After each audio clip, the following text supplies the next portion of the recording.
What's good, everyone? And we're back at it again with the All Facts podcast here, and I'm your host Haris and Haroon, alongside with one of the greatest co-hosts, and Haroon Muammer. Do you have anything to say? How are you today, man? Hello. Yeah, I'm doing good. This is an episode of a new series we want to start called Intellectual Stimulus, where we just give our takes and explain why we think that way. For various topics like movies, video games, sports, etc., etc. Yeah, and in order to start, we'll just give a shout out to the people that are listening right now. And if you're listening, thank you. We really appreciate it. Haroon and I really appreciate it. Haroon's probably praying to the screen right now. He's like, thank you. I actually am right now. How'd you know? It's okay. I have the... It's not like I'm playing Smash right now. By the way, if you're not watching this on YouTube, you're missing out on golden Smash gameplay. No, he's not good. If you're listening on Spotify, keep it that way. I'm joking. Okay. I'm just saying. Listen, we need to even out our numbers, right? You gotta move to YouTube a little. Yeah, we'll see. If you get YouTube, you'll get some great melee footage. Okay, so as you already heard, this is our first episode of Intellectual Stimulus, a new series where Haroon and I give 4 to 5 takes, at least, or probably max. Actually, we'll probably do at least 3 takes, but this is how the episode will turn out. Whatever we can think. And I'll start off with Haroon. What's the first take you would want to say, Haroon? Or do you want me to start? It doesn't really matter. You know what? You start. All right, fine. I'm really excited about your take. Okay, fine. That is true. Okay, so I'm gonna start off with a sports take. Haroon doesn't know much about sports, but I'll give my own explanation right now. And this is very controversial, and if you heard this and you're a sports fan, you're probably gonna be laughing at me. But I do think the Minnesota Timberwolves can make the playoffs. And hear me out. I know this was very difficult. It's very difficult to say it too. I know this is a clown. You might clown me after. It probably doesn't happen, but hear me out over here. The Minnesota Timberwolves have Karl Anthony Towns, who is probably at the borderline top 15 players in the league. They have Karl Anthony Towns, they have D'Angelo Russell, and when those guys play together, they have a winning record. They have a good record together. Their chemistry is great too. And they also have great scorers such as Anthony Edwards, Malik Beasley, and they picked up Patrick Beverley, who can help their defensive intensity. The only problem of them is their defense in the front court, and they're rumored to get Ben Simmons. So if they get Ben Simmons, that can easily help them in the front court. However, they would probably have to give up D'Lo or Anthony Edwards or Karl Anthony Towns actually because of how Philly because of Philly's value. But if Minnesota can stay healthy, I do think they can make a run at the play-in tournament. I don't think they'll be a lock to make the playoffs, but they can stay competitive and be in the play-in tournament and possibly make the playoffs. As Karl Anthony Towns, I think, will have an MVP type season. And if you don't believe me, this guy Karl Anthony Towns, out of the top 25 players in the league, he had the worst spacing last year. As you look, as you see, I'm opening this article right now, and it shows spacing around the Ringers top 25, and Karl Anthony Towns is at the bottom with 2%.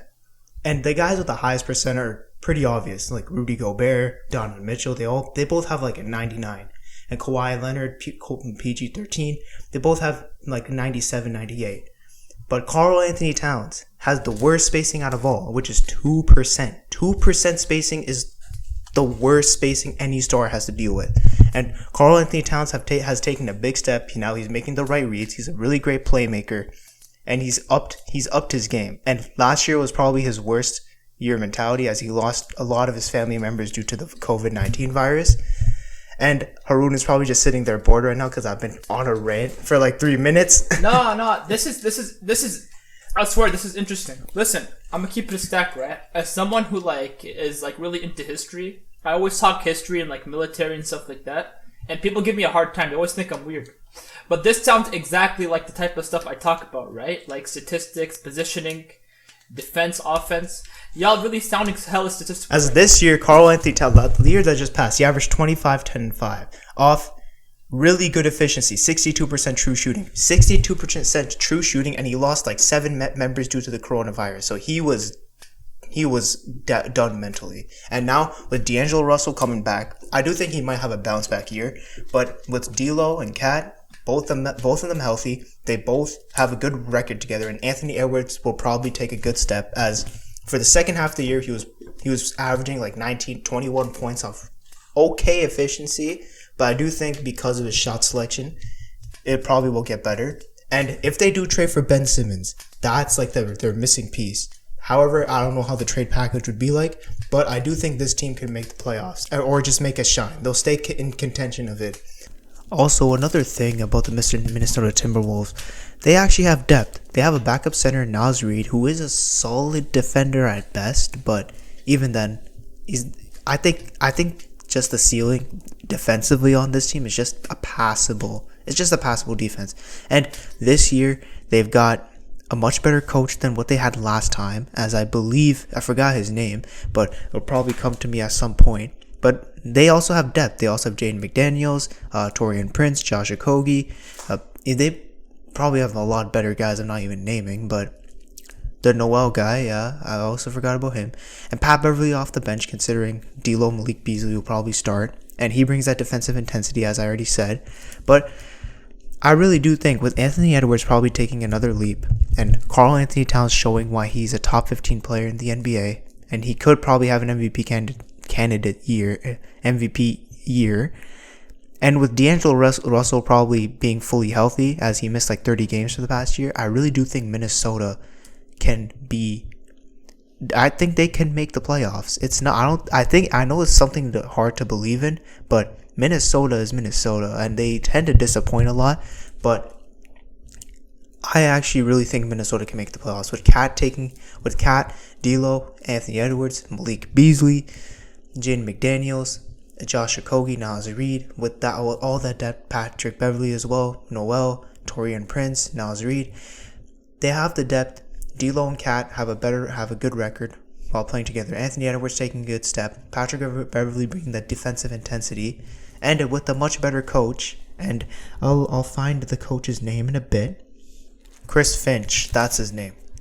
Chris Finch, as he's done a lot better with the team than what we normally thought. But I do think with all these additions, and Karl Anthony Towns will finally be a player, will probably be identified as a winner just for the fact that he finally makes the playoffs. If he doesn't, if the Minnesota Timberwolves don't, Cat, if you're listening to this right now, Karl Anthony Towns, please ask out, because you're one of my favorite players and I want you to be successful. And yeah, that's my take. I think Minnesota can make the playoffs. There you have it. All right, I have a take. My take is a video game take. I believe Smash Brawl is the best Smash game in the series, in the franchise. You're a snake, man. You didn't tell me that was your take. I'm joking. Yeah, I'm not gonna let you know my take. I'm gonna use the other take in what's it called, the next episode, right? Just to get them watch. All right, that makes sense. The take Hars is talking about is on the next episode, right? So you got to come back for that one. Every Friday, is it, or Saturday? Every Saturday we'll upload this intellectual stimulus, so you guys can look forward to intellectual stimulus. You're probably wondering what is this fable take of Haroon's, right? That Haris was referring to. You're gonna see that next episode. But continue on, Haroon, with Smash Brawl being the best. There's a very big reason why Brawl is the best game in the series: the Subspace Emissary. That's it. All right. Playing that, seeing all of these characters interact, right, in a very gripping plot, is one of those key things, right, that made the game so entertaining. Even if the game was less competitive, it was a lot more. It was a lot more casual. There's a lot of weird mechanics, like the slipping mechanic. All right, Subspace Emissary recovers all of that. All right, the amount of heat moments in the Subspace Emissary. The amount of heat, right, is things that can't be beat, right? If you see World of Light and Ultimate, it's not the same, right? There's no cutscenes, and it's not very entertaining. Also, along with Subspace carrying Brawl, Brawl introduced a lot of great mechanics to the Smash franchise, essentially, right? Characters like Snake and Sonic were the first time Smash Bros. Ever had non-Nintendo characters in the game. And also they introduced the Smash Ball, which is how you get ultimate moves, like Final Smashes, which became a staple for the series. Honestly, as a guy that hasn't really played Smash a lot, I would technically agree. It's because like it's one of the few games I've only played, but it's a really great game. Like you're playing that right now, right? I'm playing Melee, which is most competitive Smash game. Brawl's the least competitive. Like Brawl had like a slipping mechanic that was really stupid. But like, I think that was due to that. It was just I think the reason was just the fact that Nintendo started having Brawl, or Nintendo just started playing. No, Brawl was after Melee. It was like a middle finger to the Smash community because Melee was super competitive and there was like tournaments for it, and Nintendo hates competition. So in their next Smash game, they made it the most uncompetitive game like ever. Listen, the slipping mechanic, dude. Listen, if you dashed in Brawl, there was like I think a 10% chance that you slipped, which is really stupid. That you slipped. Yeah, and also the game was very unbalanced. Like if you played Meta Knight, you won automatically. Actually, is it just Meta Knight? I think Ice Climbers also had a chance. Ice Climbers and Snake too. Because Snake was made really stupid, right? Snake was a small character that had heavyweight stats, so he was hard to put damage on. He was hard to throw, but he was really small, so that made him really powerful. But he wasn't as powerful as Meta Knight. Meta Knight would still destroy. But the sheer amount of like staple like things that Brawl introduced and the subspace emissary, I think makes it the best Smash. I see in that. That's like some creativity right over here. I don't know if I agree with it, but it's also because I don't know a lot about video games, so you can't take my your point right there. Yeah. But if you disagree with Haroon, talk about it in the comments if you're listening on YouTube, or maybe send us a voice message if you're listening on any audio platform. But because this seems to be very controversial, what Haroon just said. It is, like everyone thinks Brawl is the worst one. Right? Which like I couldn't agree more because Brawl is great. But let's get to something we can actually debate over, like movies. You got a hot take? Did you see the Spider-Man? Of course you saw the Spider-Man No Way Home trailer, right? Yeah, I'm a bit skeptical about it. And why is that? That you're gonna have to see on my next factual analysis video. All right, but give us a preview. All right. Well, a lot of I'll give you one problem I have with the series, right? Sinister Six, there's a lot of villains. And what killed the first two Spider-Man movies, I don't know why I said games. What killed the first two Spider-Man movies, the first two series, right, was the amount of villains there were. I agree. Right? I completely agree. Two villains was too much for the Amazing Spider-Man, and three was too much for Sam Raimi. There was three in the second one. And the Amazing Spider-Man 2? No, there wasn't. There was three, yeah. Who? The Jamie Foxx guy. Yeah. Electro, Green Goblin, and who else? I swear there was another one. No, I haven't seen that movie in a long time, but I swear I remember there was three villains. There was three villains. Do you know who's the third villain? That's what I'm thinking right now. Andrew Garfield's the third villain for playing Spider-Man. No, yeah, and he also defeated the love of his life, man. Like, what the hell, man? Actually, I saw that. When I saw that in theaters, right? When I saw that in theaters, right? I heard it, like, there was a crack sound when you saw, like, Gwen Stacy die. Like, it was just, it like, you could just feel it. I'm not surprised, though. As a comic book fan, she's, like, the girl that dies. Yeah, because Mary Jane exists.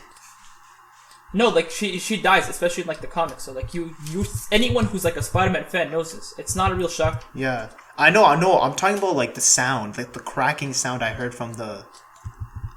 Oh, yeah, because you're in theaters, big screen. Yeah. And I think the audio was kind of... But that's the thing. audio was pretty. Like they changed the audio for that. I don't know why I blanked out there. It's just they changed the audio for that purpose. Yeah. Like they did something with the settings. Honestly, though, I really wish No Way Home ends up being a good movie. I'm skeptical now, right? But I like it because it's one of those few series that deters from the canon, from the comic book canon. So it leaves for a lot of surprises. Kind of like Sam Raimi's Spider-Man, right? It wasn't the exact same as the. It wasn't the exact same as the comic books. Wasn't Rhino in Amazing Spider-Man 2? Oh yeah. Yeah, Rhino was in that. There we go. Yeah, Rhino. But he was a minor villain though. But that's the thing here. All right, I guess that counts. Yeah, I can agree with that.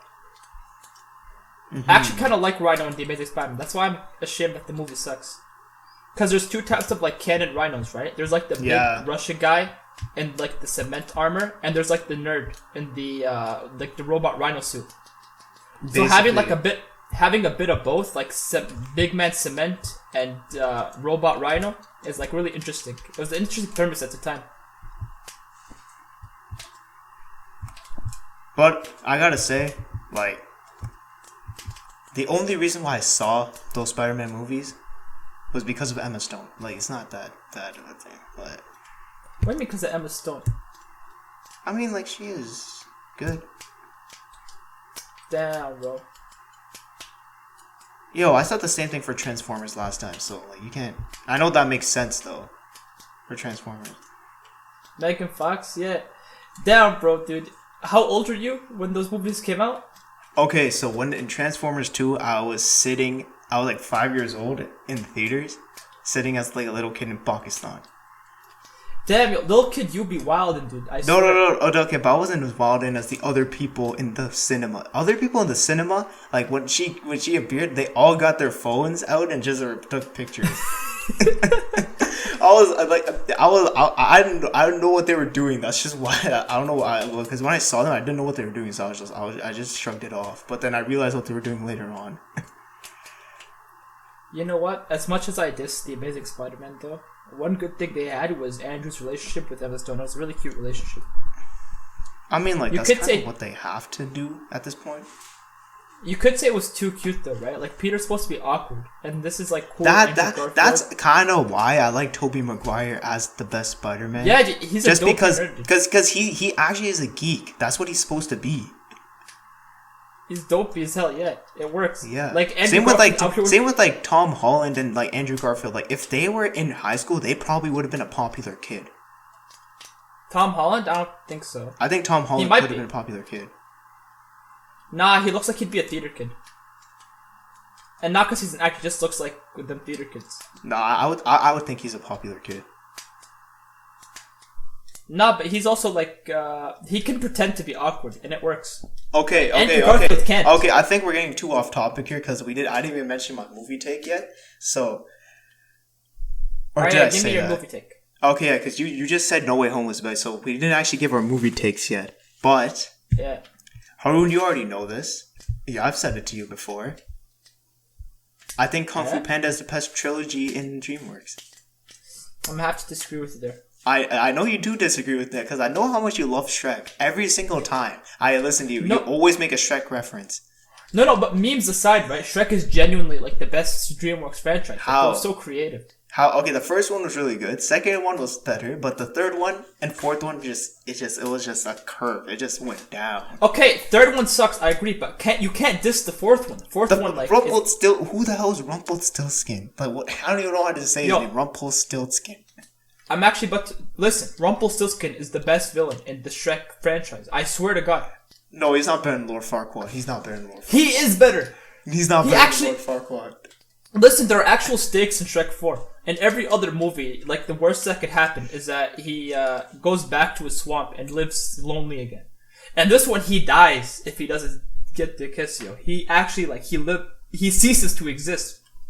And that puts stakes. It's hard now. I know, this kind of... Okay, but the thing is, Shrek 1 was really good just for the fact that he's just an ogre and then he saves a princess from a castle when other princes tried doing that before. And then the second one, is showing like, oh, does Fiona really love Shrek? And then of course she does. Of course she does. And the third one, we all don't like that one. And the fourth one just made no sense. Like he has kids, and then Fiona's there, and then it was just Rumpelstiltskin's like, I wish that ogre has never existed. Yo, when's the last time you saw that movie? Like a year ago? No, there's no way. Like you had to be a mongoloid last year to think that Shrek 4 was bad.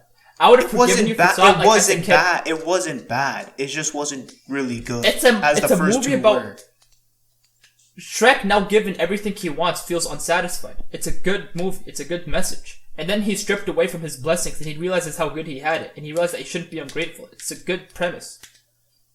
No. It is. It's nothing like that. He loses all of his blessings. His kids don't exist. That's because he's just like, what the hell? That's just because he's just arrogant. He's just like, oh, I wish I was never like this.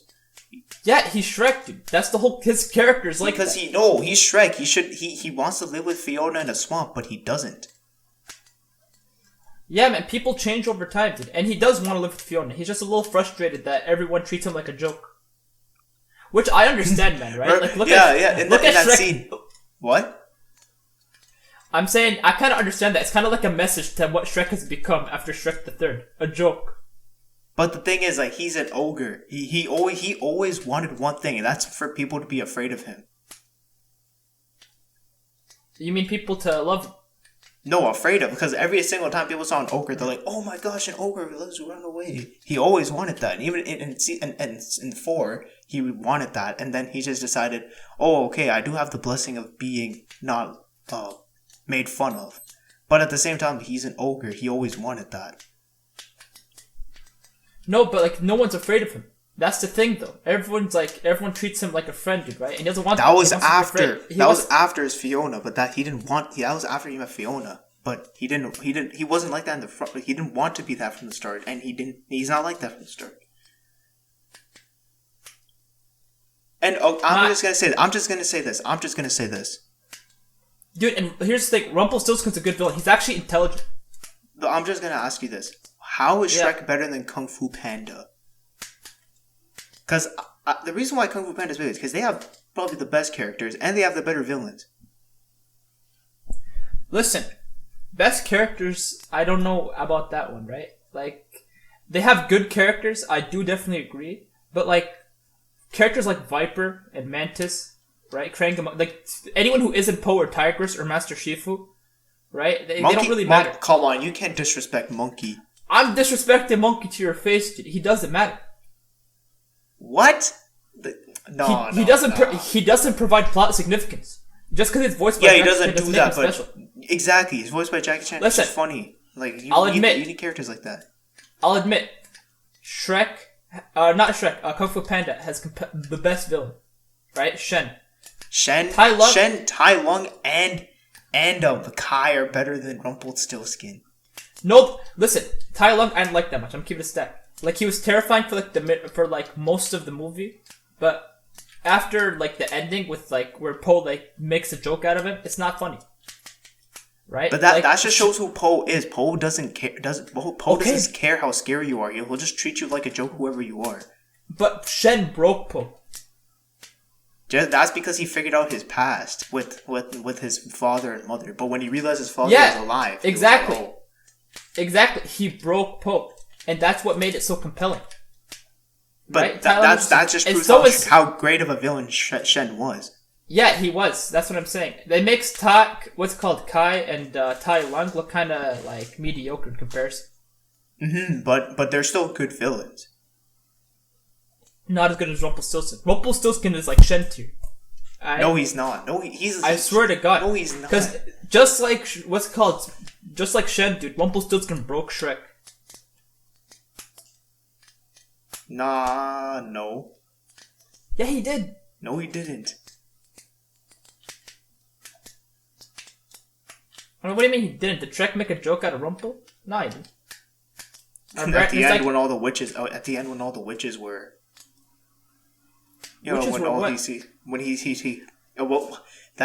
happened in the end was that he all the witches like they looked for the ogres and then he used them to get rid of Rumpelstiltskin by himself.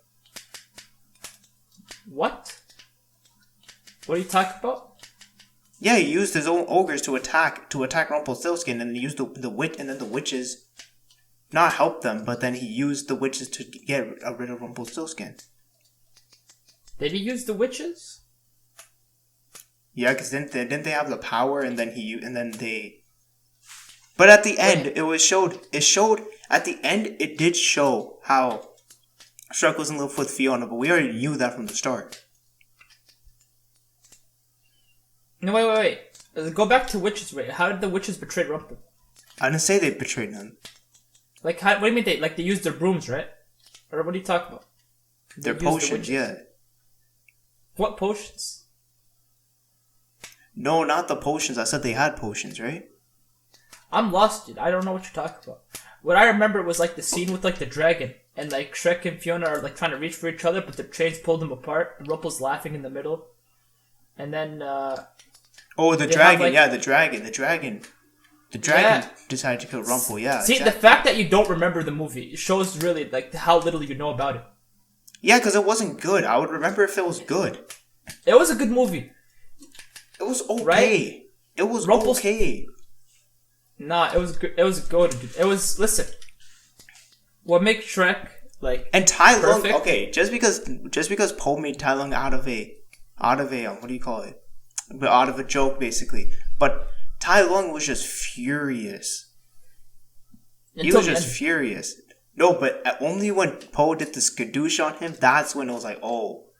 No, he sat on him, dude.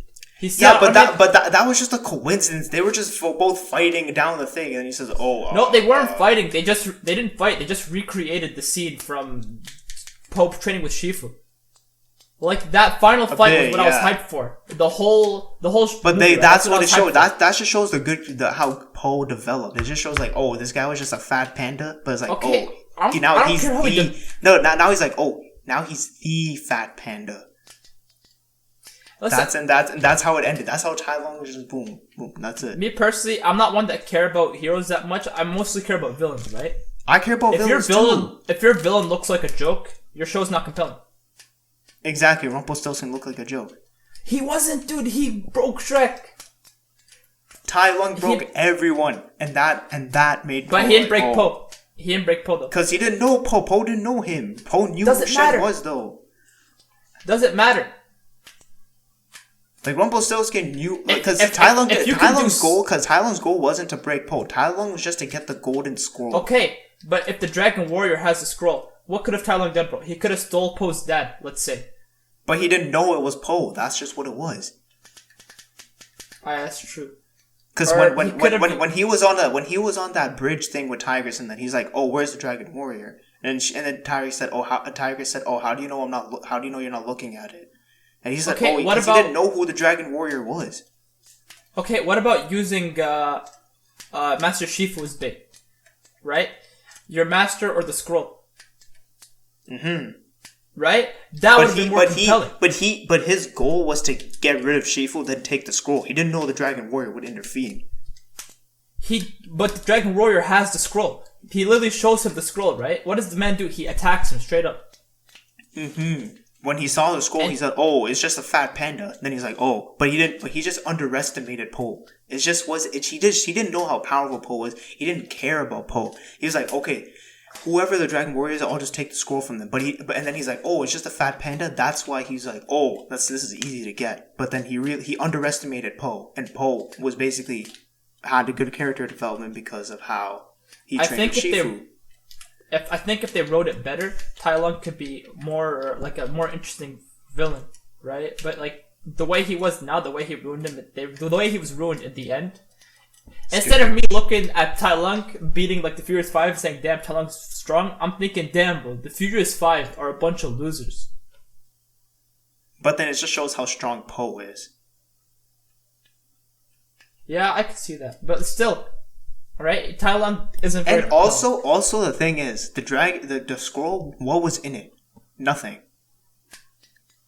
And what was Poe's dad's secret ingredient? Nothing. I know that's just a coincidence, but it was a message. Point, yeah. The message is that you're the It's like Shrek, right? You are the secret ingredient. You are who you are. Mm-hmm. It's like the same message of like love yourself. Imposter Basically. syndrome type. Imposters, yeah, that's a really good. Okay. So we both disagree on this, right? But No, hold up. No. I'm not done until okay, I'm not done until you say Shrek 4 is a good movie, dude. Talk about Rumpelstiltskin was a joke. How is he a joke? He is a joke. Just look at him. What do you mean look at him? He uses his quips to his advantage. Like, what are you talking about? Yeah, but he's annoying. Like, look at Tai Lung. He's not. Yeah, but Tai Lung was furious. Like that's something you'd expect in a villain. And that's Rumpelstiltskin. Okay, I understand. Rumpelstiltskin was good mentally. Like he was a good villain in terms of mentality because he knew what he was doing. That's all you need in a villain. And he knew. I know that's all you need in a villain, but for me, a villain has to be good if they have one or the other. He's good at the mentality, but I care more about the physical part. If Tai Lung looked scary. And he actually had a good mentality too. The reason why he was a joke at the end is because of how he underestimated Poe. Not physicality. And Kai worked with Master Oogway. If you work with Master Oogway, you're the GOAT. So it's like, okay. And real quick. Shen wasn't a good character physically, dude. Shen was weak. One of the weaker villains, like physically. He was weak, but like you can look at him and you're like, oh, what the hell is this guy? He looks like a rich kid, dude. What are you talking about? Look at this guy. No, you just look. The peacocks are just not scary, but you just look at him. You can just tell this guy's a villain. His fighting style does look sick. It's just the blades. No, his fighting style is sick. How he uses like his wings to like what's it called? Block your vision, and then like has multiple weapons, like including the blades. And also in Kung Fu Panda 2, how did he defeat Shen? Because Shen used that weapon, and when the weapon could destroy everything. But the reason how Poe countered it was inner peace. Yeah, the same message about like letting go. Exactly. You know? That's why I think Kung Fu Panda is the best trilogy. You might think Rumpelstiltskin's a good villain, and I can agree with you based on mentality, okay? But I'm saying Kung Fu Panda has a good message, it has good villains, it has good characters, and just the plot is just amazing. Shrek is really great. Shrek is really great. It just depends on what you value. But Shrek is really great plot, and they have good characters too. Who doesn't love Donkey? But listen. I can buy that Kung Fu Panda is a good franchise, right? I don't doubt it for a second. I can even see it being the best DreamWorks franchise. You know. No. Also, doubt. I gotta say, but Shrek has 4 movies. Is that really a trilogy? Shrek 2 doesn't count, me. I mean, like it still exists, but yeah, fine. I'll let you digress on it. It doesn't count. I'll let you digress on it. I genuinely believe Shrek 3 is not canon to the plot, right? Notice how no one ever mentions the characters in Shrek 3. Ever. Rapunzel was bald.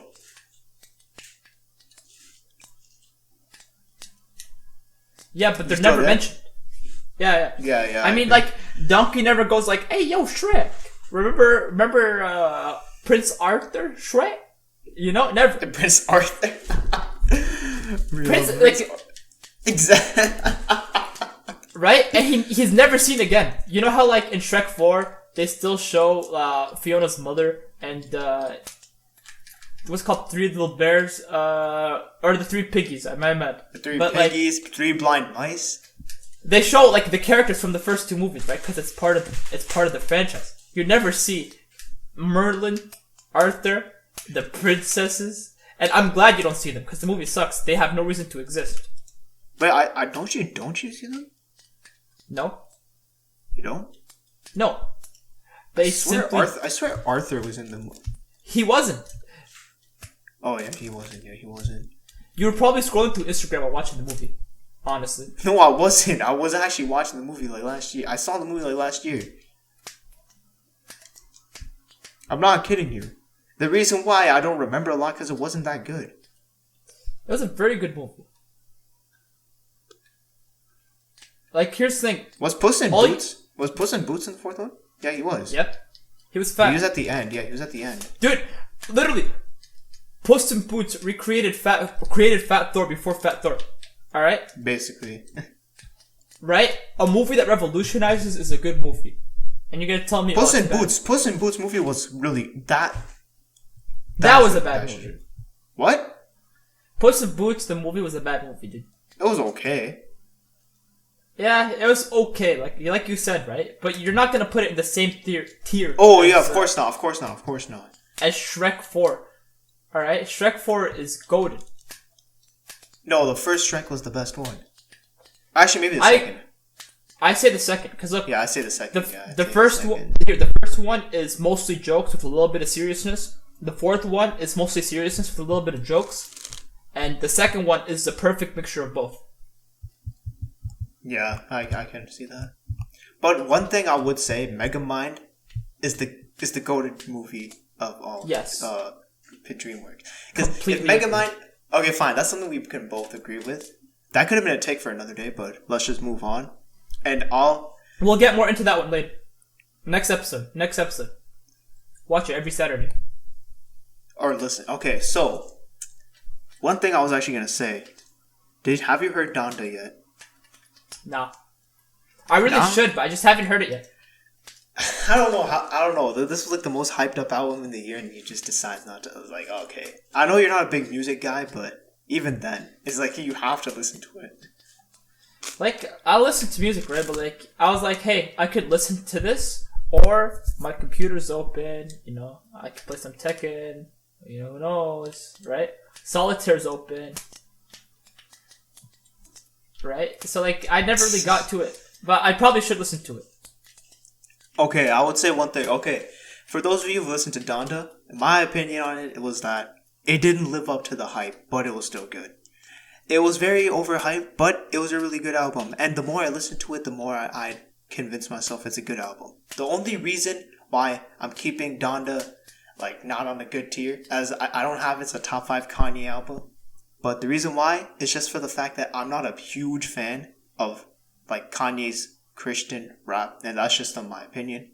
I'm not a huge fan of Christian rap because I'm not Christian. And I don't listen to that type of rap. So, like, if you do like it, you probably think it's a good album. And I understand Kanye did have college dropout and late registration. Those were more gospel-oriented albums. However, I really like those albums. Those were really great songs. Even if it was that, it was still really great songs. And I would say I would give Donda probably more of a 7.5, 8 out of 10. And when I first heard it, it was more like a 6.5, and now it's probably moved up a rating. Haroon has to listen to it in order to agree with me or not. But next episode I'll tell you guys my thoughts on Donda. All right, you got to watch it every Saturday. What's your favorite Kanye album then? I don't really listen to Kanye. I'm keeping it a stack. How do you not listen to? Okay, yeah, that makes sense. I know who you are. I really like Kanye because I know you don't listen to Kanye. I mean, Kanye is more of a meme to me than like an actual musician. Like the face cam Kanye meme. The fact that he always has a poker face, and when he smiles, it's only for like 2 seconds. Yeah. You just saw that scene where he's going ha, and he like cuts, and he like gives like that. Of course, because he's bipolar, so it's pretty. Yeah, funny. I know. Running for president. Yeah. And he's almost a billionaire, I think. Let me check his net worth. Yeah, 1.8 billion. Of course, man. Kanye is so crazy, man. He's living $1 million a month. Like, he's spending $1 million a month to live in like a Mercedes dealership. That's a lot. That's a lot of celebrities. Though. Have you seen the size of it? Yeah, I have. It's a 1-bedroom. But do you know how? It's not even just his music that makes him popular. It's just he designed the sneaker brand Yeezys. Like, he designed it himself, and that's why a lot of people wear that. Yeezys are good, actually. Like, honestly, like, unironically, of course. Name brand is, but they're expensive. I haven't bought Yeezys because he said he wanted to make them cheaper. Yeah, that's not happening. So, no, he's like, I want to make a more affordable brand. All right. But so like, he's actually gonna make a lot of money off that too. Yeah, I think if it's cheaper, more people would buy it, and that would just be better for him. All right, so that's just my take on Donda. And Haroon, do you have anything left? I think I got one more take on COVID-19 specifically. I think COVID-19 is a way to stop climate change. Not COVID-19, but like lockdowns. COVID is a real disease, right? Don't get it twisted. Yeah. But the lockdowns are a method to stop climate change instead of like stopping the virus. Or it's supposed to do a little bit of both, I guess. And how can you elaborate on that? When you're in lockdown, you're driving less. So it's a good way to reduce the carbon footprint. You're shopping less, which means that companies are manufacturing less. Right? If your place uses clean energy, like we live in Ontario, and Ontario has what's OPG, it called? They have OPG. Water energy. It has energy to like water and nuclear energy. I think. Yeah, that's It's OPG. water. OPG brings the nuclear energy for people to use. And we have hydro energy too from the Great Lakes. Yeah. So the clean energy is like it's not going to affect the carbon footprint.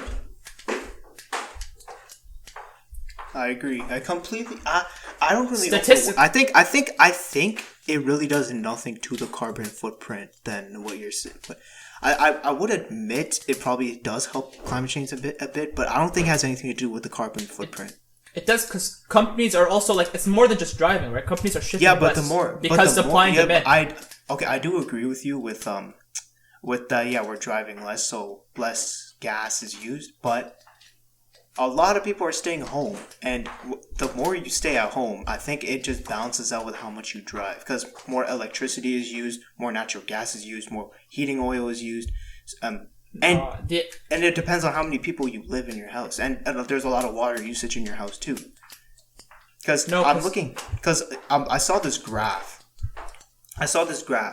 And it was talking, and it showed like the carbon footprint of like what affects each carbon footprint, right?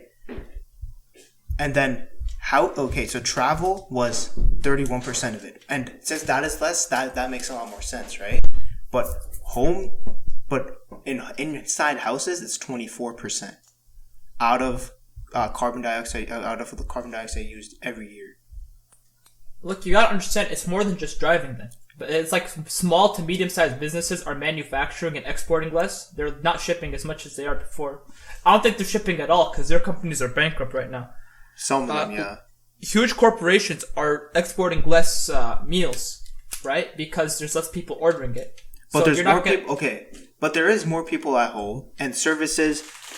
Services is 14%, but I would say even that would increase just because of how many times homes. How much rate the home? How do I put this together? Just because of how much household footprint of inside your house would increase. No, I don't think it would increase that much. Especially, like I said, we have clean energy, so it's not doing too much to affect. We do have clean energy, but like I said before, it doesn't really just matter about how much traveling is. It also depends on how many electricity is used. Well, not carbon. That's what I'm saying, though. It's more than just traveling. Okay, it's more than just traveling. So we can both agree then. It's exporting, right? Shipments, manufacturing is less, right? What else is less besides those? Wait, what else is less beside what? Driving, exporting, and manufacturing. Because businesses are exporting and manufacturing less because there's less people buying, you know? Supply and demand. Yeah, I think that fits in with manufacturing, though. Yeah, but like what else? Goods? Like goods as in like electricity, gas, heating oil. Oh yeah, people are also like, right, the oil industry is like, I'm pretty sure the value of oil is decreasing anyways. That's only when we live in, that's only because we live in Ontario. No, I'm talking like the value of oil overall. Like the Middle East is freaking out. But oil is expensive. Not for very long, because electric cars are like making oil much less valuable. Like the Middle East is freaking out because oil is basically their whole economy. Basically, yeah. So they're all like selling as much oil as they can right now, and they're putting that money into like new ways to make money for their nation. It's tough out here. Egypt's doing fine though, you know, because they got that minerals and that tourism. All right, so so you had 3 takes and I had 3 takes. So Do we have That's time for 6 one in total. more? I mean, do you have one more? We're trying to have 4 at least, right? So If you genuinely Let's have a do- take, then oh yeah, continue. I'm saying if you genuinely have a take, then actually put the take in, right? But I don't think there's any need to force a take out. We can always save it for next episode. So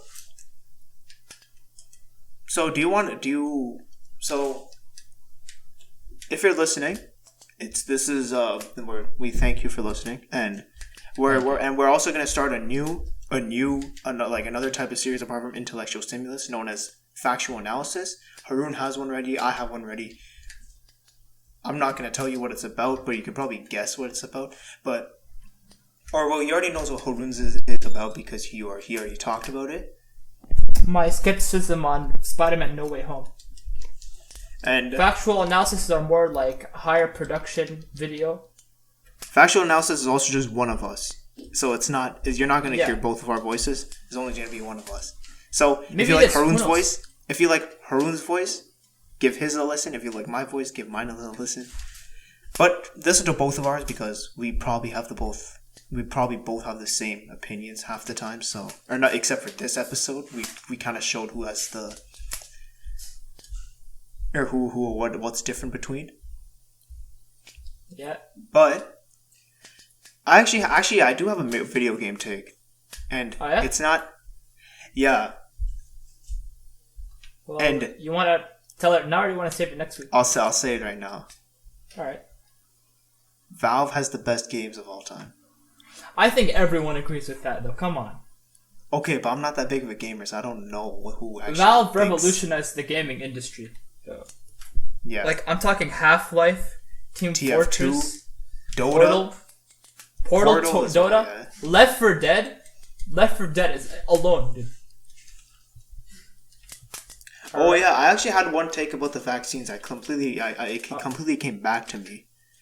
So, this is related to sports, but if you are a sportsman, you already know that Cam Newton got cut from the New England Patriots. And the reason why he really got cut was just for the fact that he didn't want to take the vaccine. And the team thought it was a bigger stress needed for him not to take the vaccine rather than just not to play him. And I honestly think this is just poorly run because actually not poorly run. I think it was honestly a better decision than most people thought it was. It's just for the fact that the NFL shouldn't really force their players to take the vaccine. Because the players are human, they have their own mind, and if they don't want to do it, then put them through these tests. But then it does make sense for them to get rid of a player just because of the fact that they're gonna have to put him through so many tests, and then if you're not sure this guy will even play, then why have him on your team? It's just I just don't know if this is the best way for the NFL to run their vaccine issue, but at the same time, it would completely make sense for them not to do that. I don't know, Haroon, do you have anything to say with that? Yeah, from an ethical standpoint, it's not fair to, force people to take a vaccine that they're skeptical about. But at the same time, like, not letting a player play is kind of a way of forcing, You're giving them an ultimatum. It's either take the vaccine or don't play. Which is pretty unethical. No, they can play. It's just that they have to do 5 different tests. Yeah, that's fair. But the thing is, if you do 5 different tests, the team's just gonna get impatient. They're not gonna want to play you if they're not sure you can play. That is true. I guess there is a way to maybe how often are games apart from each other back to back? Like for like team games, or like games. Okay, so yeah, it's every week. Every week. All right, that's gonna be a problem. I would just say quarantine every 2 weeks, like between each game. Even if they do quarantine for 2 weeks, it's not really gonna do anything because they're gonna have to take a test again and again and again and again. It's really. I don't know what's the point of 5 tests. I think there's just one test where they put the swab in your nose and you're fine. No, I said they have to go through 5 different testing. Yeah, it seems like a little too much, I think. It's just that last year they had games on like Tuesday and Wednesday, and like it really held them back. And I think they lost money in some revenue just because like they also didn't have fans, they didn't have people paying for tickets. But they did at the latter half of the season, but that didn't really affect it. So I don't know. This also builds a deeper conversation about vaccine rights, right? People who take the vaccine have more rights than people who don't, right? You're allowed to travel if you're vaccinated. You know, you're allowed to. You're also allowed to not wear a mask if you're vaccinated. Right? Like, I don't know why they're forcing a vaccine onto people. I think that's what makes people more skeptical in the first place, you know? It's just people are afraid of the virus hitting them if you don't have the vaccine. You think that's it? However, no, I don't think that's it. I think that's a huge reason. I think that is a huge reason. I don't know what I said right there. Or we can all just be like Taiwan, not have a vaccine, and we can still have a low rate. But China doesn't like that, so they're not gonna share it to the entire world. Taiwan had like some herbal medicine that cured COVID. They had like 9 deaths throughout the entirety of the pandemic. And some guy, for you guys who don't know, right? Someone interviewed the World Health Organization, and they asked about Taiwan, and the guy paused, right? Because he's not allowed to talk about Taiwan because it's heavily funded by China. He wasn't Chinese. It's just the World Health Organization is funded by China. Exactly. So he's not allowed to talk about it. He pauses for like a good 5 minutes, and he goes, "Yeah, China's been doing a great job protecting its citizens from COVID." Does Taiwan have anyone in the world in the UN United Nations? I know that's a completely different thing, but do they? I think they do. Because World Health isn't UN is sponsored by funded by America, right? The UN? Is it? It's not funded by any nation, really. I think there's 8 permanent seats, and those people fund the UN. I know, but I think most of them come from the United States. There's 8 seats for each nation, and those nations fund it. 8 permanent seats. Each other nation has a temporary seat. I think they do. Then because it has nothing to do with China or USA. I'm pretty sure China is one of the nations that has a permanent seat in the UN. So if that's the case, then I don't think so. China wouldn't allow it. Also, Israel made their own, or some countries made their own vaccine. That's why they have a higher vaccination rate. Like Israel, for example. Isn't everything in Israel back to normal? Basically, I think it is. Or we shouldn't say Israel. We should say Palestine. Okay, yeah. Yeah. I mean, I do think they're 2 different nations. I just think one nation is invading a little too much. The country is Palestine. The nation is Israel. Israel. Is that how you say it in Arabic? Or what'd you say? Like an Arabic accent? How is that? You say it in Arabic Palestine, accent? How to say it? No, for Israel, it's like Israel. Israel. Palestine is Palestine. Palestine, yeah. Oh, Haroon, don't you have a Netflix take that you told me about? A Netflix take? I don't think I do. You don't remember? No. You said, what's it called? Al Rawabi School of Girls was what was it called? You said that was similar to 13 Reasons Why. That wasn't a take though. It's just it is. Okay, but I'm gonna ask you this: for the punishments the girl did, do you think it was a good idea or a bad idea? It's a message about how the bully, the victim becomes the predator. You know, becomes the bully. The prey becomes the predator, right? Because before you're. Don't you think they're taking it too far with what she did? It is. It is definitely taking it too far. There's a point where you stop supporting the main character, right? At first you're yeah, this is great, you know? I like how this is awesome. But at some point in the end, you're this is crazy, dude. This is too far. I can't. This is heavy, right? Heavy. It kind of asks for everyone. It's different, you know. You have to ask yourself, what's your limit? And seeing your limit in the show, you have to ask yourself why that's your limit, you know? It's a good self-reflection. I agree. So, you have any more takes? No, not really. I think that's all I need. I had 4. That's all. That's all we need. All right, sounds good. And we had a pretty good discussion for like a long time. I think this is an hour long. So. Yeah, let me check my Audacity. Yeah, it's about an hour long, so I think we're good here.